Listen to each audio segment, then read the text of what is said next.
Hello दोस्तों, कैसे हो आप लोग। उम्मीद करता हूँ कि आप लोग बहुत अच्छे होंगे और आप लोग की तैयारी भी अच्छी चल रही होगी। तो दोस्तों, ये दिल्ली सल्तनत का हम लोग 2 पार्ट शूट कर चुके हैं।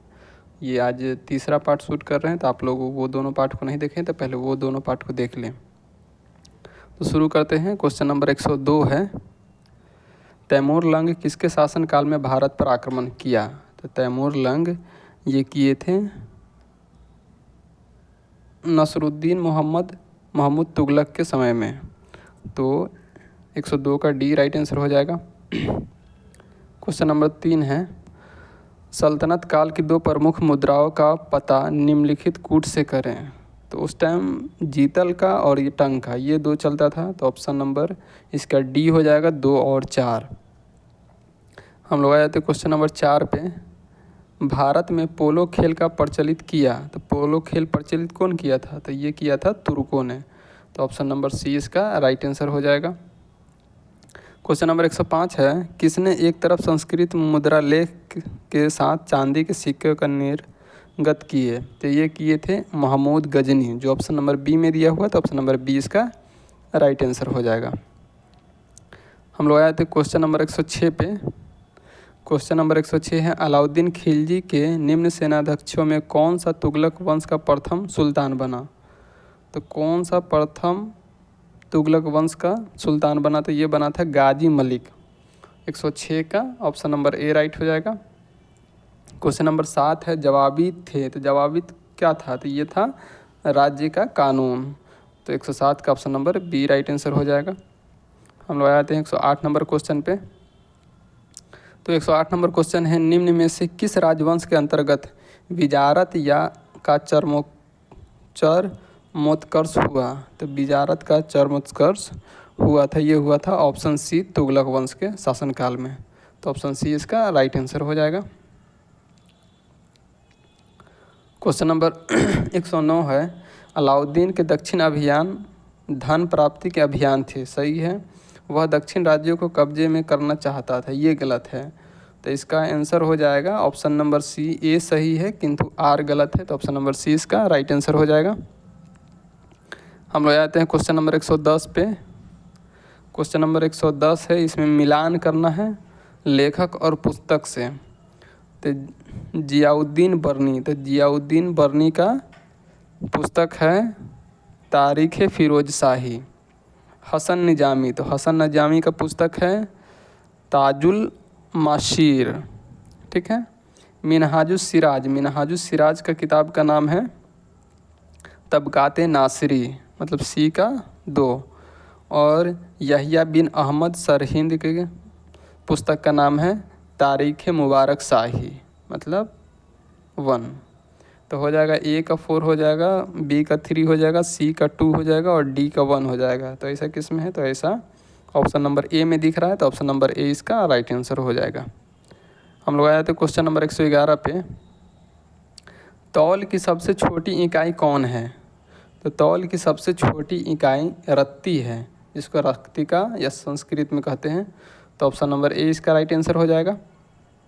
हम लोग जाते हैं क्वेश्चन नंबर 112 पे। क्वेश्चन नंबर 112 है, प्रसिद्ध कवि अमीर खुसरो दरबार में रहे। तो अमीर खुसरो किसके दरबार में रहे हैं। तो ये रहे हैं अलाउद्दीन खिलजी के, जो ऑप्शन नंबर ए में दिया हुआ। तो ऑप्शन नंबर ए इसका राइट आंसर हो जाएगा। हम लोग आए थे क्वेश्चन नंबर 113 पे, किसने सल्तनत काल में प्रचलित डाक व्यवस्था का विस्तृत विवरण दिया। तो सल्तनत काल में डाक व्यवस्था का विस्तृत विवरण ये दिया था इब्ने बतूता ने, जो मोरक्को का यात्री था। तो ऑप्शन नंबर सी इसका राइट आंसर हो जाएगा। हम लोग आए तो क्वेश्चन नंबर 114 पे। 114 है, तैमूर लंग ने किस वर्ष में भारत पर आक्रमण किया। तो तैमूर लंग ने ये तुगलक वंश के लास्ट में आक्रमण किया था। तो मतलब 1398 में। तो ऑप्शन नंबर बी इसका राइट आंसर हो जाएगा। क्वेश्चन नंबर 115 है, दिल्ली के किस मुस्लिम शासक के निधन पर इतिहासकार बदायूनी ने कहा राजा को अपनी प्रजा से तथा प्रजा को अपनी राजा से मुक्ति मिली। तो ये कहा गया था मोहम्मद बिन तुगलक के बारे में। तो ऑप्शन नंबर बी इसका राइट आंसर हो जाएगा। 116 नंबर क्वेश्चन है, दिल्ली के सुल्तान बलबन का पूरा नाम डैश बलबन था। तो दिल्ली के सुल्तान बलबन का पूरा नाम गयासुद्दीन बलबन था, जो ऑप्शन नंबर सी में दिया हुआ है। तो ऑप्शन नंबर सी इसका राइट आंसर हो जाएगा। क्वेश्चन नंबर 117 है, कौन सा सुल्तान नया धर्म चलाना चाहता था किंतु उलेमाओं ने विरोध किया? तो ये नया धर्म चलाना चाहते थे अलाउद्दीन खिलजी, जो ऑप्शन नंबर बी में दिया हुआ। तो ऑप्शन नंबर बी इसका राइट आंसर हो जाएगा। 118 नंबर क्वेश्चन है, दिल्ली में कौन सा ऐतिहासिक स्मारक भारतीय तथा फारसी वास्तुकला शैली का उदाहरण है? तो ये है हुमायूं का मकबरा, जो ऑप्शन नंबर सी में दिया हुआ है। तो ऑप्शन नंबर सी इसका राइट आंसर हो जाएगा। क्वेश्चन नंबर 119 है, दिल्ली का सुल्तान जो दान दक्षिणा के बारे में काफ़ी ध्यान रखता था और इसके लिए एक विभाग दीवाने खैरात दान विभाग स्थापित किया, वह था? तो ये था फिरोज शाह तुगलक, मतलब ऑप्शन नंबर 20 का राइट आंसर हो जाएगा।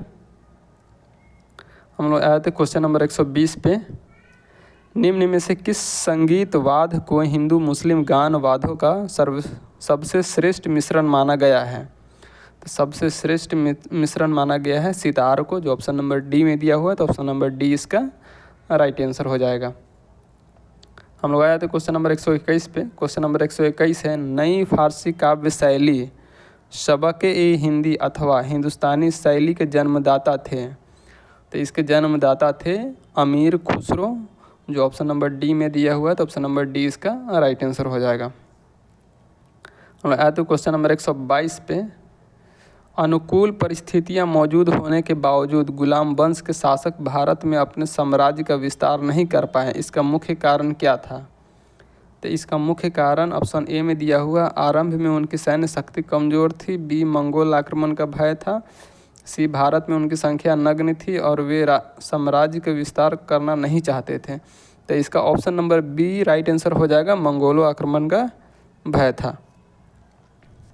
क्वेश्चन नंबर 123 है, निम्न में से किसने सिकंदर सानी या द्वितीय सिकंदर की उपाधि धारण की? तो ये किया था अलाउद्दीन खिलजी ने, जो ऑप्शन नंबर सी में दिया हुआ। तो ऑप्शन नंबर सी इसका राइट आंसर हो जाएगा।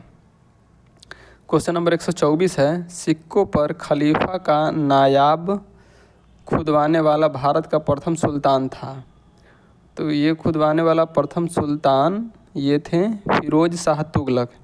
124 के सी हो जाएगा राइट आंसर। हम लोग आते हैं 125 नंबर क्वेश्चन पे। तो 125 नंबर क्वेश्चन है, सैयद उस सलातीन की उपाधि किसने धारण की?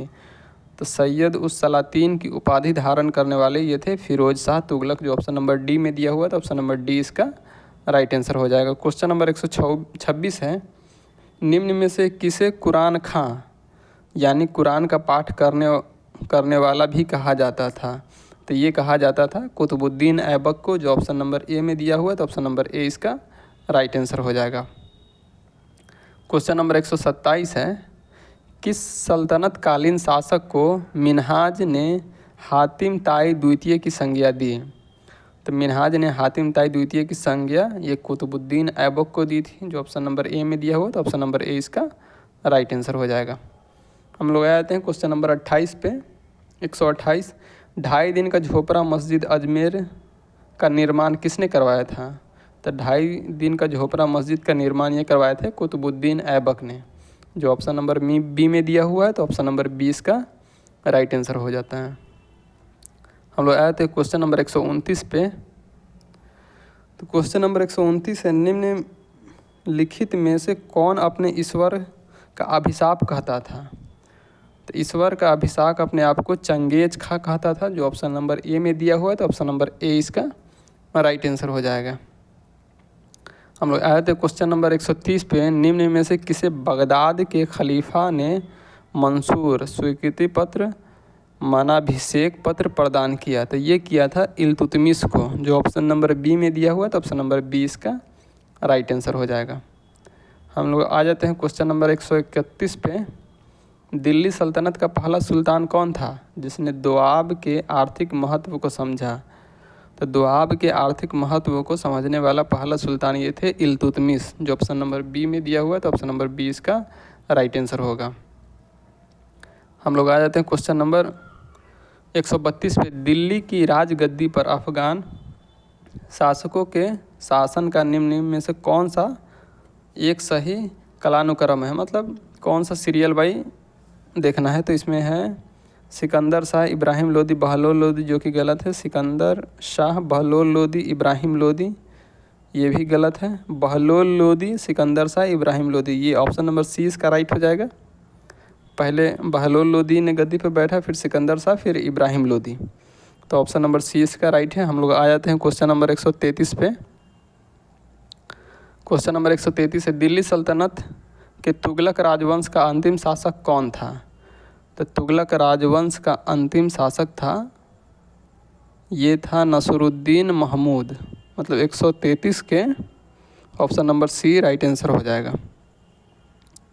हम लोग आ जाते हैं क्वेश्चन नंबर 134 पे, मध्यकालीन भारतीय राजाओं के संदर्भ में निम्न में से कौन सा कथन सही है।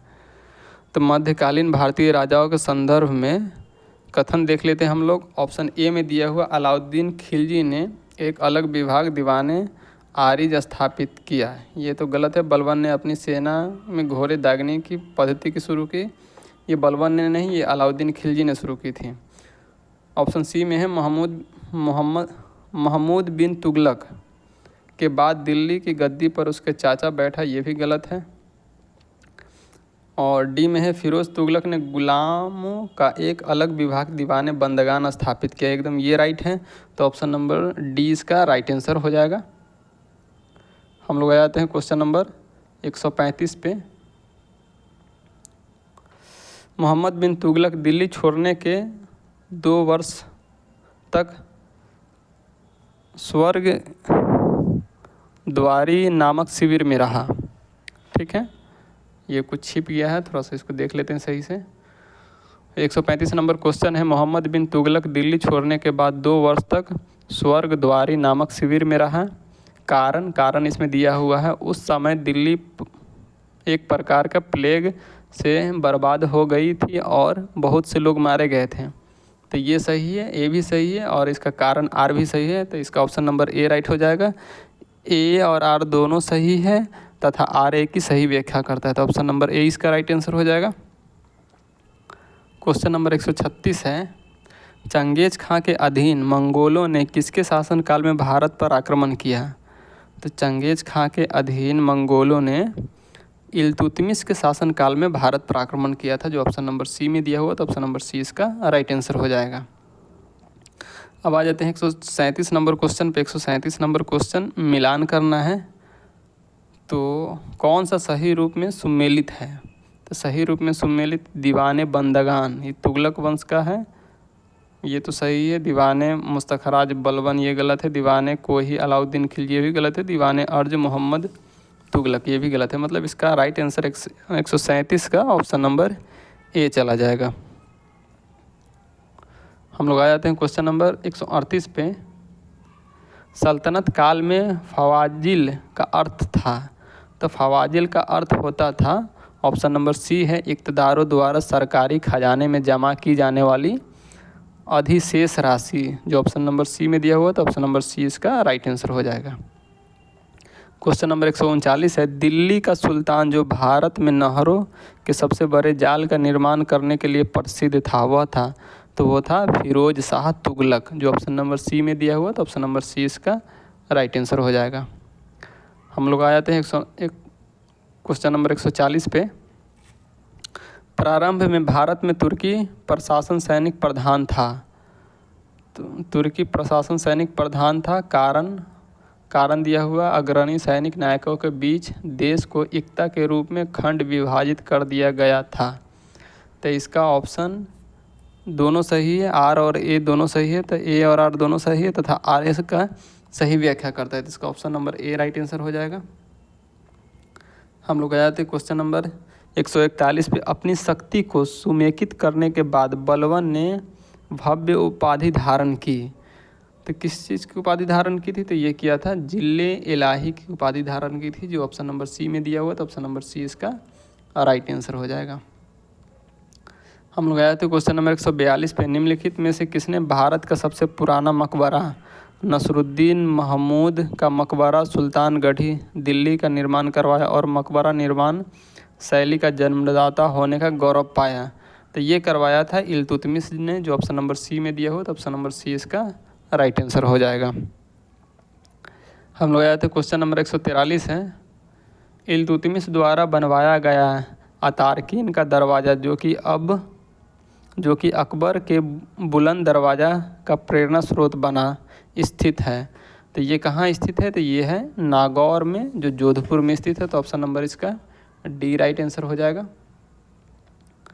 क्वेश्चन नंबर 144 है, किसने 40 तुर्की सरदारों को लेकर तुर्कान चहलगानी यानी 40 दल का गठन किया था? तो ये किया था इल्तुतमिश ने, जो ऑप्शन नंबर बी में दिया हुआ है। तो ऑप्शन नंबर बी इसका राइट आंसर हो जाएगा। क्वेश्चन नंबर 145 है, निम्नलिखित में कौन राज दरबार में बलवन का सर्व प्रमुख प्रतिद्वंदी था? तो बलवन का सर्व प्रमुख प्रतिद्वंदी ये थे इमामुद्दीन रैहान, जो ऑप्शन नंबर ए में दिया हुआ। तो ऑप्शन नंबर ए इसका राइट आंसर हो जाएगा। क्वेश्चन नंबर 146 है, निम्न में से किसे चहलगानी चालीसा दल का पूर्णतः सफाया कर दिया? किसने सफाया किया था? तो ये किया था बलवन ने, जो कि बलवन भी एक चालीसा दल का हिस्सा ही था, लेकिन जब वो सुल्तान बना तो चालीसा दल को समाप्त कर दिया। तो ऑप्शन नंबर ए इसका राइट आंसर हो जाएगा। 147 है, किसके राज्यकाल में लखनौती बंगाल की राजधानी में तुगरील खां का विद्रोह और दमन हुआ? तो ये हुआ था बलवन के समय में। तो ऑप्शन नंबर 147 का बी राइट आंसर हो जाएगा। क्वेश्चन नंबर 148 है, बलवन ने वित्त विभाग दीवाने वजीरात से अलग कर एक पृथक संस्था के रूप में सैन्य विभाग दीवाने आरिज अर्ज की स्थापना की, जिसका उद्देश्य था आंतरिक विद्रोह का दमन करना। ए में है, बी में है मंगोल आक्रमणों को रोकना। तो ये दोनों सही है। तो ऑप्शन ए और बी दोनों सही। तो जो सी में दिया हुआ है तो सी राइट आंसर हो जाएगा। हम लोग जाते हैं क्वेश्चन नंबर 149 पे, किसने राज्य दरबार में सिजदा घुटनों पे बैठकर शीश नवाना एवं पैबोस पाँव को चूमना की परिपाटी चलाई थी? ये चलाई थी बलवन ने, जो ऑप्शन नंबर बी में दिया हुआ। तो ऑप्शन नंबर बी इसका राइट आंसर हो जाएगा। क्वेश्चन नंबर 150 है, बलवन ने अपने को कुलीन साबित करने के लिए शाहनामा में वर्णित किस प्रसिद्ध तुर्की योद्धा का वंशज होने का दावा किया? तो ये किया था अफरसियाब का वंशज होने का दावा करता था बलवन।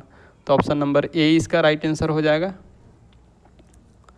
क्वेश्चन नंबर 151 है, वह अत्यंत गंभीर मुद्रा में दरबार में बैठता था। दरबार में वह तो न तो खुद हंसता था और ना ही किसी को हंसी मजाक या फालतू बात करने की इजाज़त देता था। यह युक्ति किससे संबंधित है?